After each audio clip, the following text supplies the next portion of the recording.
know my granddad is up in heaven right now, smiling down. He's as happy as I am to see his baby back on the road, because this was his everything. He loved it. It was his truck. This past year, 2021, in May, I was diagnosed with pancreatic cancer. So it kind of put my life into perspective and things that I wanted to get done. My 18-year-old son was named after my grandfather.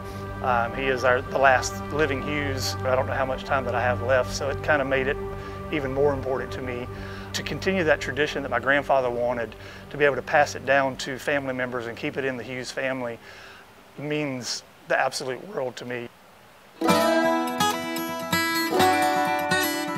Y'all do all new bulbs up front? I put a new high beam and one new low beam, and the rest of them. And we got the lenses for these already? The truck is 1958 Chevy Apache that's been in my family since my grandfather bought it originally. He owned it, used it as a farm truck. My grandfather's name was Holland McNeil Hughes, and my son is Colin McNeil Hughes. So I want to leave the truck to him whenever I pass. So it was very important for me to find someone to restore it that I could trust. Chris from Car Restoration Guy was very high on the list, so I reached out to him. The client had had this truck for a long time, been wanting to drive it, and said, you know what, hey, time to check and get on my bucket list. The gentleman called me, and so what we're going to do is we're going to pick this truck up, kind of see what he wants to do. I'm not doing a full build on this truck, there's just not enough time. We are going to get it running, driving. I'm heading out now. Did you ever drive it, or? I actually learned how to drive this when I turned 16. This was the first car that I drove. So I learned how to drive in this thing. It's 3 on the column. And it was the fishing truck. My granddad and I used to go fishing in this thing. He had a cabin down on the river at Black River. Every summer we were there weeks at a time. I was his fishing partner. And God, that was probably 15 years of my life. We would go every summer down there. This is what we rode in. It was in pretty good shape for a 1958 Chevrolet truck. And since it was garage kept, it kept a lot of the damage down, so it was easy to maintain it. We were just trying to keep it as much as original as possible to honor my grandfather. We brought the truck in here, went over it with him. We got about a day in there prepping it with paint silver. Holes in here, patches on these sides, and then I'm gonna put POR and seal this whole floor up. All this stuff here, you know, we can sand down and repaint. We're gonna replace the glass, clean up, and use this cluster. My uncle had done a little bit of work to it as far as recovering the seat, and I think he had rebuilt the engine, but it had sat for like 5 years by the time I got it, so it wouldn't run anymore at that point. Surprisingly enough, they didn't have to do that much to the engine. We actually got it running within a day of getting it here, just to make sure everything was working as it should. Do a little miracle juice. Go ahead. So once we got the distributor wiring all situated, we were able to get spark because it wasn't getting any. The electrical obviously was very brittle old, so we changed out a lot of that stuff, cleaned up, did a 12-volt conversion from a 6-volt, fuel injection. It's a teamwork project to make these trucks. Jimmy helped us on the doors and stuff. Ryan helps with some of the audio and electrical stuff. Brian's in here as well, going over some mechanical with Cameron on the truck. Brian, you want to go over the engine up here? New exhaust manifold, new exhaust donut, vacuum lines for your power booster. You got new plugs, new wires, new cap, new rotor, new points, new condenser, new heater hoses, new thermostat gasket, new belt. Seems to be a really nice truck. The engine is purring like a kitten, so it's great. We couldn't ask for any better. So we did a few things just for some dependability on making it run with a little bit of newer stuff. We did a single barrel system, electrical items, brake conversion. This one kind of had a whole mechanical gamut on it. We did pull the cluster apart, clean all that up, did change out the turn signal switch, shocks, suspension, brakes, the transmission, a few seals and things. I went ahead and moved the fuel tank to the rear, got it out of the inside the cab. You typically get a lot of gas smell with that. There's assisted on the power steering. There's a few things that will probably change here in the next year. To be a 1958 truck, it's in immaculate shape. And people pay good money to get this kind of rust on a car these days.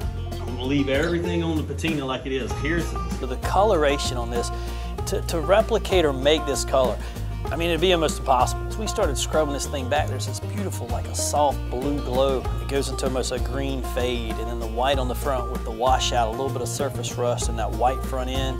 Man, it's a beautiful color patina on this truck. Good. I'm getting super excited. You know, it's just how my grandfather drove it, and that's the way I wanted it to be. Chloe here even came in on the teamwork. It says Chevrolet across the back tailgate, the white letters. I said, hey, Chloe, you can do it.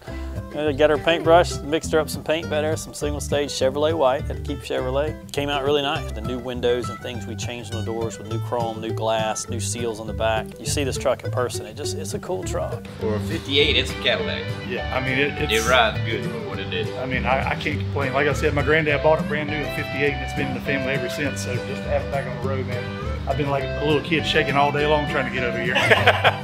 The thing that I love the most is my grandfather put the Bulldog on the front of it, and the high school that I went to, Bladensburg High School, our mascot was the Bulldog, so it kind of goes hand in hand with the whole story. That is what we enjoy doing, is bringing that vehicle, that story back and give them that piece of their story to tell and enjoy. I think the client's happy. I think he's enjoying riding. He drove out of here and it was all smiles. I know you're ready to drive it, so hop in.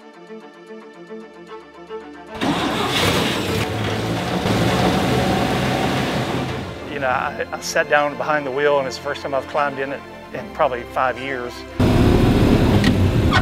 It was breathtaking, probably is the best way I can put it.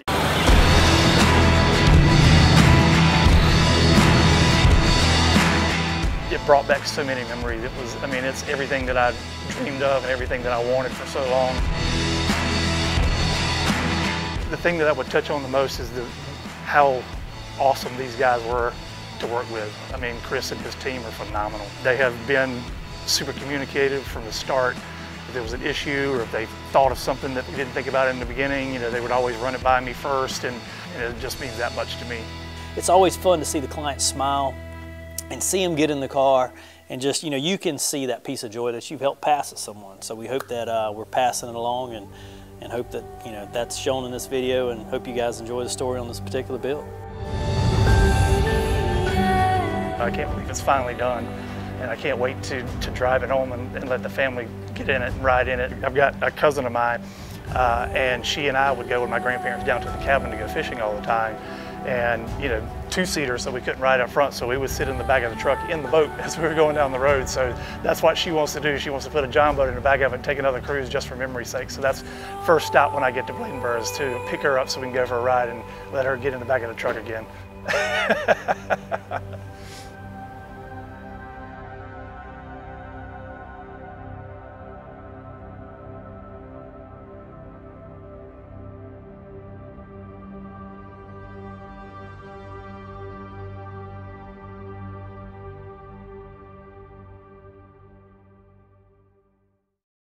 One in the books.